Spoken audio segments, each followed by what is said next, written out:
And I'm hoping that over time you'll be able to hear directly from those organizations and their experiences and what they had to do to make this work. The reality is this is really a tremendous activity, lots of growth over the next 12 to 18 months. The Social Security Administration issued 15 contracts. Those organizations will be joining into this production exchange over the next 12 to 18 months. Again, same set of specifications, same set of testing requirements, same trust aspects, same trust agreement. And in addition, there are a number of states that do plan to engage in the NHIN Production Exchange. We do expect CDC and a number of states that they're doing an exchange with to follow suit. There are a number of beacon communities which will also engage, as well as a number of other federal programs. It's quite a list. We can't talk about information exchange without really emphasizing how much has been invested in laying out expectations for trust, and not just really high-level policy considerations for trust, but implementation level expectation and tangible usable tools for trust that actually serve as the foundation for the exchange. And so currently there are contractual mechanisms that articulate the expectations for trust. There's a single agreement that those 5 entities we mentioned and the others will execute that binds them all to a common set of expectations. And you can imagine, I'm sure you're thinking, well, this works across state lines, or works between private, federal, and state level entities. And we think that there is a good actually possibly an extensible model here that would work, and hope that you all will have time to learn more about that. And in that contract, it also codifies the accountability mechanisms. So there are mechanisms in place to address breaches, to address disputes, to address instances where there may be a need to temporarily or even permanently suspend or terminate an entity's engagement in the exchange. And so a lot of that is actually captured in the agreement. But in addition, trust is also captured at the technical level. There are a common set of technical specifications. There are standards used for secure transport. There as an implementation of authorization framework, a way to actually exchange and support when an individual actually grants or issues authorization, that information can be conveyed with the request. There's validation that the technical interfaces in fact conform. There's a registry of those entities that satisfactorily complete the validation that they're added as approved nodes in this trusted framework, and certificates that they're actual digital credentials issued that have to be valid to the NHIN Production Exchange that are used. So there are multiple levels, multiple tiers of trust. And of course, accountability. And there are 2 committees in particular right now that the exchange partners have identified to help oversee their exchange activities. There's a coordinating committee which plays an operational role and really serves in the oversight capacity, plays a pivotal role in maintaining the trust agreement, the tools for trust, and actually helping to coordinate and deal with areas around disputes and other matters related to breaches, and then the technical committee to maintain the technical procedures. Over time, these elements will exchange, evolve. The exchange is really in its early stages of evolution. This is in a critical juncture to have more eyes on this work, to mature it over time, and hopefully expand and extend it to, as Doug said, with the other exchange models that are evolving. So with that, I do want to mention that longer term, ONC is actually responding and organizing to a charge under the HITECH Act that requires that ONC establish a governance mechanism for the NHIN. And to accommodate that, ONC will actually be initiating a rulemaking process. So we will be looking to various groups, including the HIT Policy Committee and the public at large, to help inform that, the scope of what should be governed, the types of accountability measures that should be in place. And so we're really hoping to really gather input not only from these early implementations from the public as well to inform that activity. So stay tuned for that. Lots of coming forward in the next 12 to 18 months. And with that, I think we'll turn it over to David Lansky, who's joining us by phone. And I believe David is going to share some of the key activities related to the Policy Committee's NHIN Workgroup. Thanks, Mariann.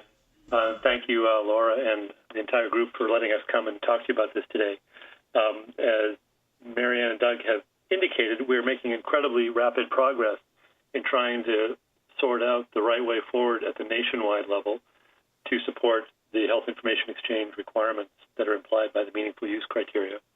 And many of you have been very involved in all the stages of developing the standards and protocols and the experiments that have got us to this point. So we thank you for all the work you've done, and we're counting on you to keep it up so we can continue to make rapid progress. We're extremely sensitive to the time pressure that was established by the statutes, and ONC has been working very hard to keep us honest with meeting the schedule that's implied by the statutes. So the work group that I'm working with underneath the HIT Policy Committee is actually comprised of members both of the Standards Committee and the Policy Committee, as well as some others. And our charge, we've tried to make it as narrow and focused as possible in order to be effective and not to boil the ocean, but really just focus on a few very specific targets that are implied by the draft rule that CMS has put forward, which gives us the best guidance we have as to what will be required for the 2011 meaningful use criteria. So we're essentially balancing the desire to provide support to early achievement of the meaningful use criteria with a realization that this is going to evolve rapidly in the next 5 years, and we need to both manage to the short term, but be capable of supporting the long-term objectives that we can imagine. So the meaningful use criteria, as we've seen them so far, have actually, I think there are about 9 elements which imply health information exchange outside the boundaries of the enterprise. And so we have tried to say what are the immediate requirements that need to be satisfied to enable those exchanges. And as you see on this slide, we've flagged a handful of elements that, for the most part, involve entities that are already authorized to share clinical information with each other. And what we now need to do is support both the technical and the policy requirements to do so. So 2011 is really our guiding star at the moment. Next slide. We've identified 6 phases of work that are all quite rapid in the next few months. We've finished a high-level phase I'll summarize for you, which are the key elements that we think are engendered by the 2011 goals.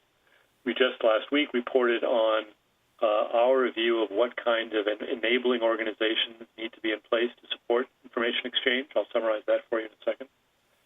This month, the next few weeks, we're working on identity proofing and authentication requirements. In April, we'll talk about directory requirements. In June, we'll elaborate a little more broadly on the trust fabric that Mariann teed up. And then over the summer, we'll come back to the questions of governance, which, as Mariann said, are required of ONC, and we'll try to provide some advice. Next slide. You've already seen this slide. Doug summarized this, so I won't go into it except to say that our work in the committee has focused heavily on the left side of this diagram and a little bit into the middle.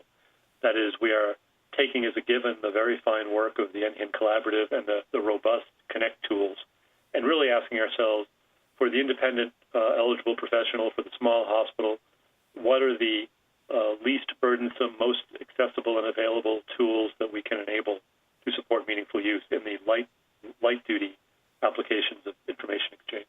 Next slide. So some of our assumptions getting into this, we don't want to interfere with any successful information exchange environments that are already in place. We know we'll need to broaden the capabilities, both in terms of who's enabled and what kinds of functionality is enabled. We want to be very sensitive to the fact that the 50 states are suddenly hard at work in their own HIE grants under ONC's sponsorship, and we want to make sure that we take advantage of the work they're doing, but also provide supports to it at a nationwide level without being intrusive. So we have to walk a line in order to support the commitments that the states are going to be making to information exchange, as well as enterprise-level exchange. As I mentioned, we want to get the 2011 targets met without compromising our ability to move forward in the out years. The same is true of the trust fabric. We want to identify the critical elements now, which need to be robust and earning the respect of the professionals and the public, but that'll also be expanding over time. We'll try to speak to the role the government plays in all this. We realize this is primarily a private market and private enterprise activity, but we do think there are some critical roles the government should be playing. But we want those roles to be minimalistic. We don't want this to be an intrusive, highly regulated environment. Next slide. The 4 elements we've talked with the policy committee about being essential is a secure internet environment to transport messages, the ability to address messages and have directory support to the traffic in those messages. Authentication and validation of identity is a critical part of our early work, and then being able to describe this broader trust fabric. Next slide. With regard to that first phase of our work that we finished in January, we just laid out these same 5 areas I just mentioned as the areas of the work we intend to address. I just say in number 4 that we recognize there's a great deal of federal work that's been around for really almost 10 years addressing the government's efforts outside of the healthcare space to develop identity assurance mechanisms. And we want to take advantage of that work. It's been well vetted and provides guidance to the very large government information programs. Next slide.